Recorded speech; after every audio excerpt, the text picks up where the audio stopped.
Hello, it's Marita Conlon-McKenna to talk about my book Under the Hawthorn Tree. It's a very special book. It's set in Ireland during the time of Ireland's Great Famine, and it was written to my daughter. Ever since I was a small girl, my head was full of stories. I lived in my imagination. I played in my imagination, and I always wanted to write these stories. When I was young, as I said, I pretended I was a mermaid. I pretended I was a cowboy. I pretended I was a magician. I pretended I was Robin Hood in Sherwood Forest. I played all the games in my imagination. And once I got old enough to read, I began to read and read and read, and I became a total bookworm. I got a library ticket, and once I got pocket money, almost every penny I had went on books, and I read, and I read, and I read. And of course, the more I read, the more I wanted to write, because I decided, even though I was very young, I wanted to be a writer. And so all through school, I wrote and wrote and wrote. I wrote stories and poems and plays. I wrote reviews of things I'd seen on the TV and in the cinema. And I had pen pals. I had loads of pen pals, all lovely pen pals, friends all around the world. I wrote to them, and they wrote back to me. And I even wrote to lots of famous children's writers, because I really wanted to find out what was the secret of being a writer. What did you do to become a writer? So writing was always part of my life. And even when I left school, I kept writing. I was very lucky.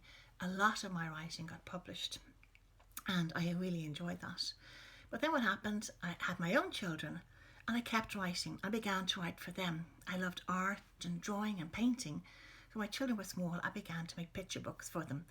And I actually felt really happy making these picture books and drawing them and thinking of a little story for them.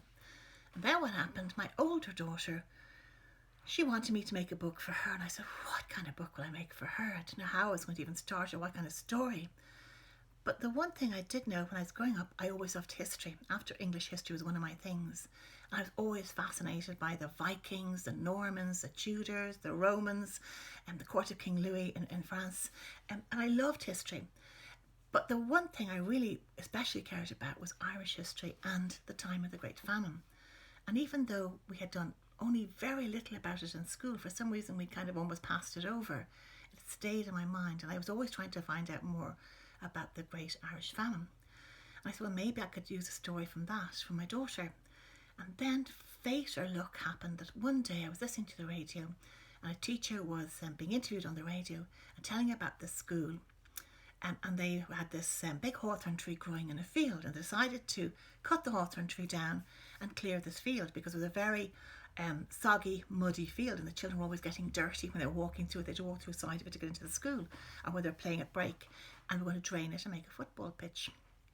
And of course, the man they saved the money, and they got money, and the man came along to cut down the tree. And then when they cut down the tree was gone, and all was left was a big root. And so they came along then to dig up the root. And when they began to take out the root of the hawthorn tree, which was quite deep, they discovered it was a terrible shock. Not just a skeleton, but not just one skeleton, 2 skeletons, and then 3 skeletons. And there was consternation. There were 3 small skeletons buried under this hawthorn tree, and not very deep. And I was thinking, what happened? How did they get there? How did they die? And of course, they did bone density ageing, and they soon discovered these children were from the time of Ireland's Great Famine. We had no idea how they died. Did they starve and they were brought out by the neighbours and buried there? Or were they walking the roads and sick and stayed there to rest, and leaves and earth buried them? I have no idea what happened to them. But I do know, sitting at home listening, I suddenly got a picture in my head. I didn't have a picture or an image of 3 skeletons, 3 dead children, even though I'd heard about 3 dead children. I got an image of 3 living children, and they were getting up on their feet, and they were standing there in front of me. They were very scrawny, they were very skinny, and they were very weak because they hadn't eaten for so long. All the potatoes had failed, and there was nothing to eat in their house. And suddenly I felt like bony skeleton fingers were touching me and saying, we want you to write the story. So suddenly, I don't know why, I took out a piece of paper and a pad and a pen, and I wrote there and then the first chapter of Under the Hawthorn Tree, about Eiley, Michael and Peggy and their baby sister Bridget living in this little cottage in Duneen at the height of the Great Famine, when all around them the potatoes have failed and everybody's beginning to starve. And I wrote the book, and I wanted it to be a story of a great journey these children would make, because all the great books I had read, the children had great journeys, whether it was Laura Ingalls Wilder out in the American prairies, whether it was Heidi going up the mountain in the Alps with all these children in Germany trying to escape the Nazis, whether it was children at the East End of London during the war, whether it was a boy at the time the Romans came to Britain. All these stories had great journeys, and I love these journeys. Or Mary Lennox out in this old house and finding a secret garden. I love these stories of journeys, so I knew I wanted to have an epic kind of journey in the book. And another thing I wanted in the book was I had read all these fantastic children's books. I grew up on them and loved them. And I had read some Irish children's books, but none of them had the children and didn't have the same bravery or courage or spirit I found in the other books. So I was very determined that this book I was writing for my daughter was going to be set in Ireland, and if Eileen, Michael and Peggy, my characters, were going to have the absolute incredible spirit and courage and bravery, and they were going to be really intelligent, the most intelligent children that would ever have been put in an Irish children's book up to them. So I wanted to write a book like that for my daughter.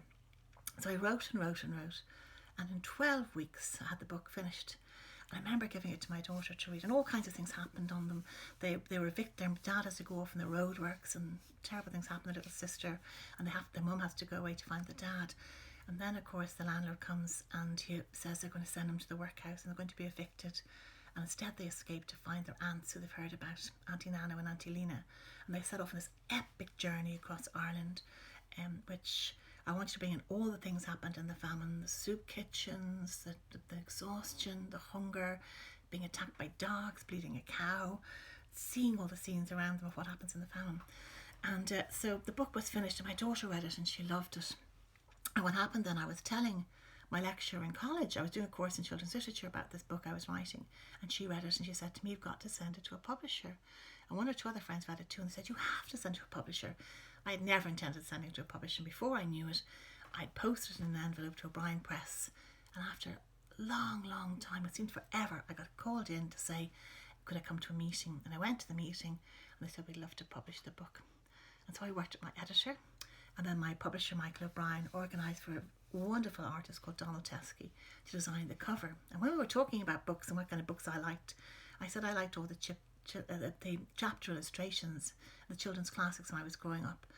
And he said, "Well, we're going to put chapter illustrations in the book too." So Donald Teskey not only did the cover, but the wonderful chapter illustrations too. And before I knew it, my book had gone to print.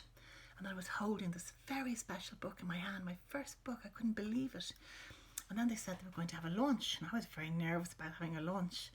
But in the meanwhile, my lecturer in college had gone on to become the head of the National Library in Dublin. And she asked me, would I, in Ireland, and she asked me, would I agree to have my launch in the National Library? I was so honoured, and I said, of course I would. And so, before I knew it, I was having my launch in the National Library of Ireland. And all my friends and family came along. And of course what I did, I also gave my manuscript of all the things I'd written and the first thing of Under the Hawthorn Tree, and it's all safely kept now in the National Library of Ireland. You can go and see it, or it'll be there forever for people to go and see. I was very happy to do that. So the book came out, a wonderful launch in the National Library. And I was very nervous about it though, because it is a strong book and a dark book, and some pretty awful things happened to the children in the book. And then what happened, children picked up the book and they began to read it, and they loved it, and more children began to read it, and more children began to read it. At the same time, my publisher had gone to the big book fairs, had gone to Frankfurt and Bologna, but in Frankfurt anyway, and what happened was all the rights for the book in different language began to be sold. Editors were taking it for other countries to come out. So not only then children in Ireland, but children all over the world are beginning to read the book, and it's like a little bird that's gone spread out all over the world. So I was very pleased about that. And since then, more and more children have kept reading the book, and it's gone into more languages and more countries. And I travel to lots of them to meet children and students in universities and people who are interested in the Great Ireland Famine. And I always tell them the story about these 3 children found under a hawthorn tree, so that they're never forgotten. Wonderful things have happened. Young Filmmakers Ireland have made a small film about it, and fingers crossed eventually there'll be a bigger film. Also, it's been turned into a beautiful stage musical by Cahoots, Belfast Theatre Company, which has toured Ireland and will hopefully go on further afield. And also there's been a musical production in Canada of it. So it's been a very special book, and I'm very proud of it. And hopefully it will keep going. And if you haven't read Under the Hawthorn Tree, it really is a special book. Thank you so much.